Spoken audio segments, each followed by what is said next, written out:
kusoo dhawaada macluumaad ku saabsan wadanka aynu dariska nahay ee Ethiopia.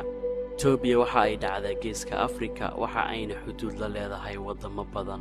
Dhanka waqooyi iyo waqooyi bari waxay xuduud kala leedahay wadanka Eritrea. Bariga waxa ay xuduud kala leedahay wadamada Djibouti iyo Somalia.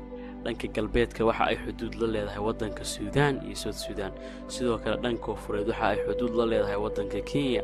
Ethiopia waxa la aasaasay 980kii dhalashadii Nabi Ciise ka hor, waxa ayna ka mid tahay wadamada ugu faca weyn dunida. Magaca Ethiopia waxa uu ka yimid erayo Greek ah Ethiopis oo marka la isku daro macna ahaan noqonaya wajigii gubtay, iyaga u tixraacaya dadkii mid madooba ay ku arkeen geeska Afrika. Badduleedka Ethiopia waxa uu gaaraya 1,100,000 oo kiiloomitir square. Ethiopia waxa ku nool dad kor u dhaafaya qiyaastii 102 milyan oo qof. Ethiopia waxa ay ka kooban tahay 9 gobol iyo 2 maamul ismagaalo. Addis Ababa waa caasimadda wadanka, waana magaalada ugu weyn uguna dadka badan wadanka. Addis Ababa waxa ku nool qiyaastii dad kor u dhaafaya 3,277,000 oo qof. waxa ayna leedahay maamul u gaar ah oo hoos yimaada dawladda federaalka Ethiopia. Ismaamul goboleedka Oromia waa gobolka ugu dadka badan Ethiopia, waxaana ku nool qiyaastii dad kor u dhaafaya 33,692,000 oo qof. Ismaamul goboleedka Amhara waxa ku nool qiyaastii dad kor u dhaafaya 28,402,000 oo qof. sidoo kale ismaamul goboleedka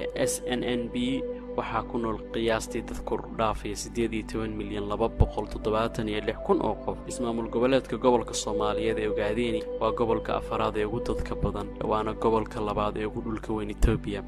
waxa ku nool qiyaastii dad kor u dhaafaya 8,518,000 oo qof. Ismaamul goboleedka Tigray waa gobolka shanaad ee ugu dadka badan Ethiopia, waxaana ku nool qiyaastii dad kor u dhaafaya 5,056,000 oo qof. sidoo kale ismaamul goboleedka Afar waxa ku nool qiyaastii dad kor u dhaafaya 3,788,000 oo qof. ismaamul goboleedka Beeshaangul waxa ku nool qiyaastii dad kor u dhaafaya 1,005,000 oo qof. ismaamul magaaleedka Dirdhaba waxa ku nool qiyaastii dad kor u dhaafaya 440,000 oo qof. ismaamul goboleedka Gambela waxa ku nool qiyaastii dad kor u dhaafaya 409,000 oo qof. ismaamul goboleedka Harare waxa ku nool qiyaastii dad kor u dhaafaya 232,000 oo qof. Ethiopia waa wadan ay degaan qoomiyado kala duwan. Ethiopia waxa looga hadlaa in ka badan 80 luqadood. Amharigu waa luqadda koowaad ee wadanka. Ethiopia waxa ka jira diimo kala duwan. 62.8% bulshada wadanku waa Kiristaan, halka 34% bulshada wadanku ay yihiin Muslimiin. 2.6% waxa haystaan diimihii hore. Ethiopia waa hoyga Yuhuudda madow ee Afrika, waxaana loo yaqaanaa Beeta Israa'iil. Ethiopia waa wadanka ugu caansan aan lahayn bad. xilliyadii hore Ethiopia waxa loo aqoon jiray Abyssinia. boqor miniligi dalka Ethiopia waxa uu ahaa qofkii ugu horeeyay Afrikaan ah ee Afrika baawar ku gaxeeya sanadii 1907. Addis Ababa waa caasimadda saddexaad ee ugu sareysa dhanka jooga, waxa ayna heerka badda ka sareysa 2,355 mitir. magaca Addis Ababa micno ahaan waa ubaxii cusbaa. marka laga tago wadamada Carabta ah, Ethiopia waa wadanka kaliya Afrikaanka ee leh qoraal luqadeed asal ah, waxaana loogu yeeraa Giza.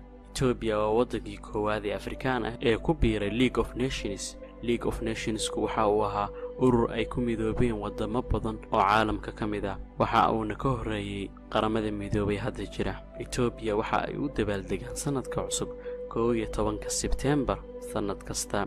gabi ahaan wadanka waxa laga isticmaalaa tirsi taariikheed ku saleysan 13 bilood sanadkii, waxa ayna ka dambeeyaan tirsi taariikheedka Gregorian calendarka ay isticmaalaan wadamo badan oo caalamka ka mid ah oo hadda maraya 2018. Ethiopia hadda waxa ay ku jirtaa 2010. nidaamka wadanku waa federaali, waxaana la qaatay sanadii 1995 markii uu xilka ku guuleystay ra'iisul wasaarihii hore ee Mala Zenawi. Ethiopia madaxweynaha iyo ra'iisul wasaaraha waxa awood badan ra'iisul wasaaraha. xilligan la joogo waxa wadanka madaxweyne ka ah Malaatu Tashama. sidoo kale waxa ra'iisul wasaare wadanka ka ah Dr. Abiy Ahmed Ali. in ka badan 70% buuraha Afrika waxa ay ku yaalaan wadanka Ethiopia. qayba ka mid ah bulshada dhaqan ahaan waxa ay aaminsan yihiin in aad dhasho ama aad tahay mataan in ay tahay nasiib xumo, halka kuwa kalena ay aaminsan yihiin in mataamuhu ay yihiin naf martigelisay qof xun. Itoobiya waxaa caan ka ah ciyaaro dhaqameedka ulusku garaacida, waana ciyaaro dhaqameed ay ciyaaraan dadka loo yaqaana surma ee dega koonfurta iyo galbeedka wadanka. Kaliya ma aha rag inay tijaabiyaan awoodooda kuna tartamaan, laakiin waa meel ay ka xushaan ragga iyo dumarkuba qofkii ay guursan lahaayeen. Ulusku garaaciddu waxa ay socotaa 3 bilood, waxaana la isaga yimaadaa deegaano iyo xaafado kala duwan. In aad guulaysato ama goolku waa in aad usha ku garaacdo qofka kaa soo horjeeda isagoo jirkaaga taabsiin wax ul ah. qayba ka mid ah Itoobiya, dumarka waxa ay xirtaan saxan ballaaran dhanka hoose ee bushinta iyagoo u isticmaalaya qurux ahaan. sidoo kale waxaa la sheegaa gabariba gabadha uu ka weyn yahay saxanka gelaya bushinteedu in ay ka badanayso hantida laga bixinayo marka inantaas la guursanayo. dhaqan ahaan Itoobiya, waalidiinta iyo carruurtoodu iskuma abtirsadaan. carruurtu waxa ay ku abtirsadaan awoowayaashood. dooxada weyn ee Rifti waxa ay dheeraran tahay waqooyiga ilaa koonfurta wadanka, waana waxa kaliya ee ka muuqda Afrika marka laga sawiro hawada sare. El Taali Volcano waa harada ugu weyn caalamka ee ka samaysan dab. Daalol ee Tanakhil waxaa la diiwaan geliyay in ay tahay meesha ugu kulul ee caalamka ee la degan yahay. sanadii 1960 ilaa 66 waxaa la diiwaan geliyay in heer kulkeedu gaarayo 35 digrii ilaa 95 digrii. Itoobiya waa wadanka shanaad ee ugu faqrisan adduunka. 3 qof oo Itoobiyaan ah, laba ka mid ah bulshada wadanku waxa ay ku nool yihiin wax ka yar $1 maalinkii. Itoobiya waxaa ku yaala niilka buluuga ah. dadka Itoobiya waxa ay u yaqaanaan Tis Abay oo micnuhuusu yahay qiiqii weynaa. waxa uuna biyaha ka helaa harada weyn ee Tana. dhererka webiga Niilka buluuga waxa uu gaarayaa 1400 oo kiiloomitir, waxa ayna ku wada kulmaan Niilka cad agagaarka magaalada Khartoum. Tana waa harada ugu weyn ee wadanka Itoobiya, waxa ayna dhacdaa gobolka Amhara ee waqooyi galbeed Itoobiya. Itoobiya waa wadan saameyn badan ku leh Afrika iyo adduunkaba. Itoobiya waxay xiriir la leedahay sidoo kalena safaarada ku leedahay in ka badan 47 wadan oo caalamka ah. sidoo kale Itoobiya waxa ay ka mid tahay qaramada midoobay iyo hay'adda qaramada midoobay u qaabilsan lacagaha. sidoo kale waxa ay ka mid tahay bangiga adduunka. Itoobiya waxa ay raadinaysaa inay ka mid noqoto golaha amniga ee qaramada midoobay.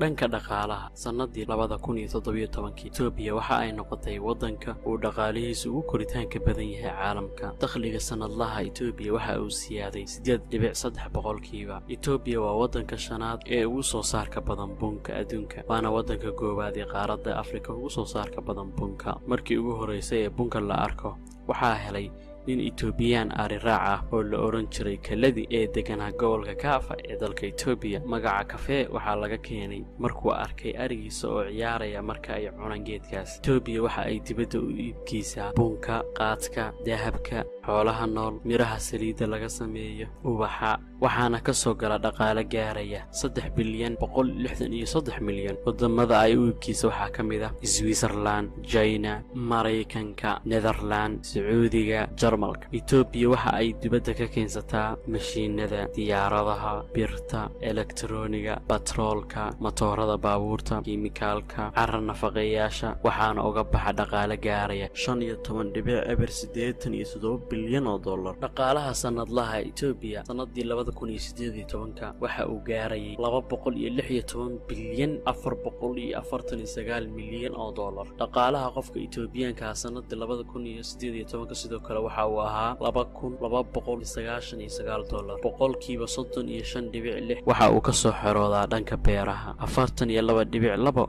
waxa uu ka soo xiroodaa bixinta adeegyada bulshada, halka 22.2 uu ka soo xiroodo dhanka warshadaha. Itoobiya waxa ay leedahay jid tareen oo isku xidha